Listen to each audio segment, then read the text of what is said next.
I adore random islands. There's a ton of island nations in the world that people never really hear about. Seychelles is one of those places where you probably only know it for the beaches, the flag, offshore banking, or that time it was in Metal Gear Solid, sort of. For being a group of small islands that barely crack 6 digits in population today, Seychelles has some pretty interesting recent history. Seychelles was first colonized by the French, if the name didn't make that obvious enough, in 1756. Britain gained control of the islands in 1810 during the Napoleonic Wars, and they remained the country's imperial overlord until independence in 1976. Shortly after, in 1977, a period of one-party rule began in the country under the main character of the story, France-Albert René. But let's back up a moment and talk about how we got here, and the person who ruled the islands for over 25 years. Apologies in advance for my French pronunciations. France-Albert René was born to a relatively modest colonial family in November 1935. They weren't landowners like most Europeans, though his father did help manage the plantations of a much richer family, which gave them some useful connections in the small but marginally profitable business community of the islands. René was dependent on scholarships to fund his education, much of which, like in all of colonial Africa, was through the church. He attended various Catholic schools on the Seychelles' largest island of Mahé, which eventually gave him an opportunity to go study in Europe. Seychelles lacked any higher education of its own, not even a technical school or a seminary like other places in Africa at this time, so leaving was the only way to achieve higher education. At age 17, he joined a Capuchin seminary in western Switzerland, one of the oldest seminaries in Europe. He was only here briefly, after he was kicked out for poor behavior and telling one of the priests that he actually wanted to be a lawyer. He was sent to a boarding school in Britain, where he was much more successful. After just 3 years of study at the University of London, René became a fully qualified lawyer. He and his family were under significant financial strain due to his studies, so he returned to the Seychelles afterward in 1958. He was admitted to the tiny, uncompetitive Seychelles bar practically instantly upon his return. René generally wasn't a great lawyer, however. He did fine with the legal aspect, understanding and explaining the law, filings, things of that nature, but struggled when he was actually in the courtroom. His legal practice struggled financially, but he took on many pro bono cases, garnering some local fame. This was also when he first attempted to enter politics, trying to run for the Legislative Council of the local British administration, which failed because he didn't fill out the paperwork to become a candidate properly. He ended up back in Britain, working in the finance and banking industries. While living in Britain, he became involved in some of the left-leaning anti-colonial movements that were slowly growing and befriended a few communists. This would culminate in him leading about a dozen Seychelles while living in London to create the Seychelles People's United Party in 1963. He returned to Seychelles just in time for some of the early anti-colonial rumblings in the 60s. Britain wished to avoid another Rhodesia or South Africa-style apartheid debacle and worked closely with the locals calling for independence and setting up the new state. One such local was James Mancham, who René would end up having quite the history with. Mancham was elected to the Legislative Council in 1963 and didn't actually support Seychelles' independence initially, seeing the country as too small to survive on its own. René was elected to the Legislative Council himself in 1965, representing the island of Praslin, Seychelles' second largest island. The two quickly dominated the political climate of the country, to the point British officials were calling the rivalry unnecessarily destructive. Mancham and René became the two halves of Seychelles politics. René's camp was made up mainly of Seychelles that had been educated abroad but wanted independence. Mancham's party was mostly those who never left the islands but wanted closer ties with the United Kingdom. Mancham later changed his position when the British government told him in private that they were not planning on keeping Seychelles. Mancham was very much the person for René to beat in the small but increasingly competitive field of Seychelles politics. Much of Mancham's support came from unions and organized labor, so René worked at cutting into that base. Seychelles' isolation led to ignorance of political theory developing in the rest of the world for most of the population. René took the opportunity to begin spreading what would be the basis of his ideology. René's ideology wasn't exactly socialist or Marxist, more a broad pro-working class movement that happened to incorporate some socialist elements when it was convenient, focused primarily on solving inequality.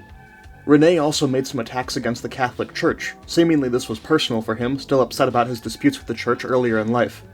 René was unique among white African politicians of the time of not making race an issue, and he enthusiastically welcomed everyone into his party. In fact, he even tried to build greater cultural ties with mainland Africa, though this fell flat with most Seychellois. René did seem to really believe in creating an African identity for Seychelles, but it did have an ulterior motive, to seek support for his cause from African states. In 1967, a full election for the Legislative Council was held, the first where all adults could participate. René won 44% of the vote and 3 seats in the council. Mancham's Seychelles Democratic Party won 4 seats, and an independent politician took the last seat. René considered this a very disappointing result and sought aid from the Organization of African Unity to help his political career. He spent time in East Africa raising funds and talking about his plans for Seychelles, gaining him much attention. René very much became the public face of the decolonization effort, speaking in London and New York about his specific plans and ideas for the future. Mansham, for his part, took foreign money too, mainly from the British government who wished to see his type of more classical liberalism prevail in Seychelles. Speaking of him, Mansham would oversee the construction of Seychelles' new international airport in 1971, finally giving the islands a proper connection to the outside world. Rene's new foreign currency would allegedly, keyword allegedly, be used to fuel much of the chaos the Seychelles of the 1970s became known for. A bombing was attempted at Mansham's office during this period, followed quickly by another bombing at a hotel near the new airport. The hotel bomber was arrested and was revealed to be one of Rene's supporters. Another election was held in 1974, where Mansham's party won 52% of the vote and Rene's party took 48%. Mansham was made Prime Minister and Rene became Deputy Prime Minister. That was a fun work environment. The two worked together through 1975 to hash out the plans for independence, scheduled for 1976. Rene apparently was somewhat detached during this process, though this might be because he was coming up with a plan of his own in parallel, as we'll see. Independence arrived at midnight, June 28, 1976, exactly as planned, with 55,000 people becoming citizens of the new nation. Mansham was now president of the new republic, the first Seychelles Republic, and Rene became prime minister. Mansham had a ton of ambitious plans for the country, but he was often traveling, leaving Rene to do most of the actual running of the country. While Mansham was in the UK, a Soviet delegation arrived in Seychelles to discuss opening an embassy with Rene. Mansham was unaware of this visit. Mansham, while somewhat popular and with maybe some good ideas, was unbelievably complacent in running the state, and so the next major event probably won't come as too much of a surprise. Seychelles didn't have a formal army. The security forces of the country consisted of police and a few paramilitary men. In early 1977, gunshots were heard on a remote island, and reportedly shipments of weapons were arriving and regular drills were being conducted. This was reported to the government by local fishermen, but Mansham essentially didn't bother investigating. Mansham was informed by his own police, the CIA, Saudi Arabia, Kenya, and even one of Rene's own allies that Rene was likely plotting against him with support from the Soviet Union. For whatever reason, he completely ignored these warnings. Mansham had a reputation of disregarding advice from people he didn't personally care for, and that mentality would really be a disaster for him. Mansham left the country for what was supposed to be a brief visit to London on June 1st, 1977. Rene encouraged him to take a bunch of his ministers with him, make a really big showing of it. At 2 a.m. on June 5th, a group of insurgents attacked a police armory at Montfleury. One insurgent was killed by friendly fire, and a police officer at the armory was killed after refusing to hand over the keys. These would be the only two casualties of the coup. Another police armory, as well as the main radio station, were also seized, and one of Rene's co-conspirators announced himself as the new commander of the country's police and defense forces. Rene's official response was to neither confirm or deny his involvement, simply stating, "The people of Seychelles have decided to overthrow Mr. Mansham's government." Why Rene chose to launch the coup is hard to say. He had a very solid chance at winning the next election, and a coup would certainly alienate him from the rest of the world. The reason given by one of Rene's close associates was that Mansham was, allegedly, plotting to set up a one-party state and arrest his political rivals, something that very much scared Rene. Whether or not this is true is impossible to say, but Rene did seem to genuinely believe that. Foreign countries for the most part simply quietly accepted the coup, evidently not wanting to make a big deal out of it. Rene invited back Mansham's ministers who were abroad, though only one accepted, most correctly distrusted Rene. Rene very quickly moved to establish a dictatorship, a plan evidently he had been working on for a few years. He didn't hesitate to use his new status, and essentially made an example out of one of the most outspoken dissidents against the coup, a man named Hassan Umarji Ibrahim, just 2 months later, who abruptly went missing one day. His car was found left abandoned, still running, with a spent bullet casing inside. His body was never found. Rene became something of a micromanager when it came to the police and security forces of the country, greatly expanding their powers and occasionally interrogating arrested dissidents personally. Some opposition elements were allowed to continue operating, but in name only. They were still expected to follow the government's policies without any trouble. Soviet interest in Rene's new government began shortly after the coup, though it was clear Moscow really just wanted to keep an eye on British and American bases in the Indian Ocean. Seychelles still hosted an American satellite tracking station, which the Soviets were very keen on monitoring as well. Rene correctly surmised that Soviet interests were concentrated around themselves and not Seychelles, and thus kept them at a polite distance during his time as leader. Nonetheless, the Soviets were very keen to keep Rene in power, and informed him of an alleged French plot against him in 1978 that never materialized. In 1979, Rene formally changed the constitution of Seychelles to be a one-party state under the new Seychelles People's Progressive Front. Rene won the presidential election that year, being the only candidate on the ballot, getting over 98% of the vote. By the early 1980s, public institutions had been so thoroughly gutted that suppression of opposition basically consisted of blackmailing individuals. Independent soccer clubs had been banned, and all labor unions had been rolled into a new government-run super union. Education and language policy received some much-needed reforms. Seychellois Creole was made the primary national language instead of English and French. Primary education was also made compulsory, though Seychellois students were now banned from attending the country's only international school, an attempt to limit Western influence. State-run monopolies for most industries were established under the State Marketing Board. Rene tried to diversify the country's economy, though his plans usually didn't work. Attempts to expand the fishing industry floundered when European partners backed out. Cattle from Australia were imported with the hopes of creating a proper livestock industry, but this didn't go far. One particular industry did see large growth under Rene, perhaps Seychelles' most infamous industry, finance. Influenced by his earlier work with the industry in Britain, Rene partnered with Italian crime families to create what has been described as the world's first socialist tax haven. The Seychelles Trust Company was founded, the only organization permitted to incorporate offshore companies. No other entity or individual was given this right. Rene intentionally positioned Seychelles as a leading money laundering and tax evasion hub. This strategy served two primary purposes. First, to generate revenue for the government, and second, to destabilize Western nations, a goal Rene strongly desired. While aware that this activity facilitated criminal money laundering, Rene had moral reservations and worried about the damage to Seychelles' reputation. He was well aware of the illicit funds he was handling, and maintained close personal ties with many crime groups, including the famous Gambino crime family. By 1982, Victoria, a town of only 20,000 people, hosted 8 major international banks. Rene increasingly relied on socialist nations for aid and advice in the early 80s. He was often surrounded by Cuban bodyguards, and East German intelligence officers became close advisors. North Korea also sent around 100 soldiers to the country, mainly to assist with training the Seychellois army. Speaking of the army, about half of the 700-man army mutinied in mid-1982. Many of the more senior army officers were tired of the inexperienced and often corrupt officers that had been allowed in after the coup. It was briefly successful, but they failed to dislodge loyalist troops from the airport, allowing Tanzania to fly in reinforcements that ultimately put down the mutiny. In January 1983, the vice president of Cuba visited, giving a very incendiary speech against the United States. The speech was severe enough to make the U.S. ambassador walk out of the event. Another incident with this ambassador followed a few months later, where 2 Seychellois youths informed the U.S. embassy of a supposed assassination plot against Rene. The 2 were promptly beaten to death by Seychellois police, set on fire, and had their bodies dumped on U.S. embassy grounds. The ambassador met with Rene regarding the incident, where he told the ambassador, quote, "Tell your fucking son to watch out, he's next." In December 1983, a more concrete plan was exposed, this time organized by Seychellois dissidents in exile. People unhappy with Rene, many of whom were rich and now forced to live outside of the country, hadn't been just sitting idle.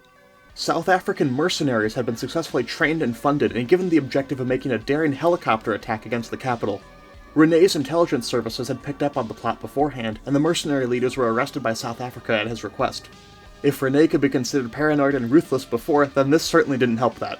Throughout the mid-80s, Rene's ties to organized crime continued to grow. Shell Oil's assets were nationalized and integrated into the Seychelles National Oil Company, the management of which was promptly contracted out to an Italian crime family. Another plot against Rene came in August 1986, another military uprising. While he was away attending a non-aligned movement summit in Zimbabwe, he was tipped off about an imminent military coup, prompting him to head home early. The leaders of the coup, realizing they'd been found out, awkwardly tried to abort as Rene came back. He took the opportunity afterward to clean house, sacking a ton of officers in the army and firing the defense minister. Funny detail, they were all allowed to keep their pensions anyway. In 1988, Rene joined a North Korean-led boycott of the Summer Olympics being held in Seoul. This came shortly after North Korea gifted Seychelles some tractors and concrete. Foreign aid and supplies were something Seychelles became very reliant on, despite Rene's voiced desire for the country to be mostly self-sufficient. Rene set the goal of Seychelles becoming food self-sufficient, but food imports actually increased under his leadership. Throughout the 80s, Seychelles experienced fairly rapid GDP growth and a significant reduction in poverty. Partially due to some shenanigans Rene pulled with Seychelles' currency, though this probably would have happened anyway, the islands became highly dependent on loans and the country was deep in debt. The State Marketing Board maintained a tight grip on the economy, nationalizing most sectors, though some were privatized and control was given to Rene's friends and allies. For all his socialist posturing, Rene adopted many capitalist policies, like allowing the Seychellois rupee to be a freely traded currency and his continued tolerance of the US satellite tracking station. But, like many socialist countries, Seychelles began adopting capitalist policies more formally in 1989. The government announced a plan to return to multi-party elections, motivated by the country's worsening financials and need for foreign aid. By this point, all his original major supporters and coup plotters had been purged from the party. The party congress was delayed a year for time to devise a new strategy. In 1991, a man who would go on to become president of the country himself, Wavel Ramkalawan, gave an influential speech on a radio broadcast questioning one-party rule and the country's direction. Two SPPF party congresses ended up being held, and the party voted unanimously in December 1991 to amend the constitution to allow multiple political parties. Registration for new parties opened in January 1992. In April, Mansham returned from exile with a message of reconciliation, evidently not wanting to cause any more upheaval. Multiple parties worked to draft a new constitution, though the first draft failed to hit the 60% vote needed in a referendum. They tried again in 1993, and this time Rene gave concessions on land seizures to help move the process along. There was still some minor turbulence. The exile organization, Council for Democratic Elections in Seychelles, attempted to smuggle a large quantity of guns into the country via one of their ships. It was boarded and seized by the Coast Guard before it arrived, but it was still a fairly significant attack against Rene. The new constitution finally passed in July 1993, and Rene won re-election as president with just under 60% of the vote. Seychelles also got to host the Indian Ocean Games that year, spending over $30 million on venue development. In 1994, Seychelles more formally joined the global economy. 60% of the tuna cannery on Mahe was sold to the American food company Heinz, with the government retaining the remaining 40%. Seychelles also became an official offshore financial center this year, with smoother and more formal processes for companies wishing to dodge taxes elsewhere. A controversial law was passed in 1995 that protected all international investors from extradition while in Seychelles, so long as they had at least $10 million invested in the country. This law was condemned internationally and probably put Rene under more pressure than he had experienced at any other time during his presidency. With growing concerns about tax havens potentially funding terrorism in the 90s, the law was repealed in 2000. The second half of the 1990s were comparatively quiet. In 1996, the position of vice president was created via constitutional amendment, filled by James Michel. The US decided to close the satellite tracking station that same year, as well as its embassy in Victoria, though these were for cost-cutting reasons rather than politics. In 1998, there was another presidential election, where Rene took almost exactly 2/3 of the vote. Due to the disproportionate representation system, this meant Rene's party won 30 seats and the opposition only took 4 in the National Assembly. Rene called another presidential election early in 2001, this time only winning 54% of the vote. Ram Kalawan, now the main opposition instead of Mansham, had formed a credible opposition that was slowly but surely gaining popularity. Rene's party would get 23 seats in the assembly, while the new Seychelles National Party won 11 seats. Mansham's party lost all of their remaining seats. Rene still wasn't quite done with his socialist-esque financial policy just yet. Despite a reform package being prepared for him by the IMF, World Bank, and African Development Bank, he rejected the agreement and instead put tight controls on foreign currency exchange. The country's financial situation, combined with, being allowed to protest again, led to major protests in 2003 over rising costs and the government implementing a tax on food. The stevedores union also went on strike, certainly not helping things. Rene at last resigned as president in April of 2004, though apparently this was unrelated to the protests or any other pressures. It was a combination of factors that led him to this decision. For one, he was getting older and wanted to spend more time with his family. He doubted his chances with the next election and simply wished to avoid having to lose and wanted to quit while he was ahead. His vice president, James Michel, was left to deal with the fun task of cleaning up the debt mess Rene had created for the country.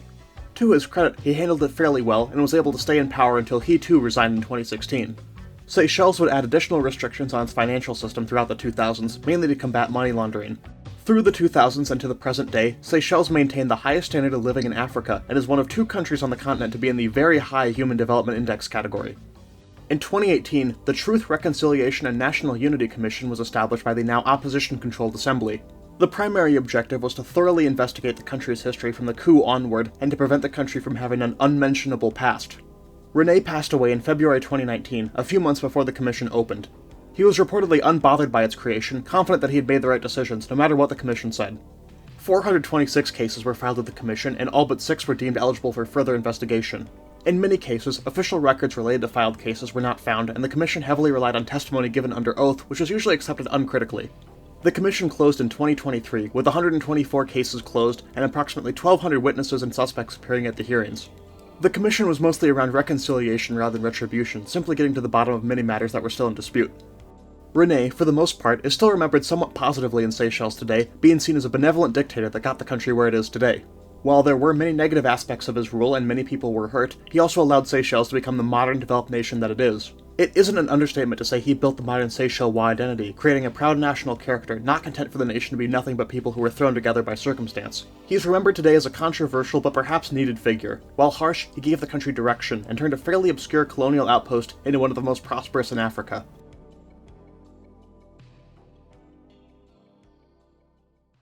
The call you have made requires a 25-cent deposit. Please hang up momentarily, listen for dial tone, deposit 25 cents, and dial your calling in.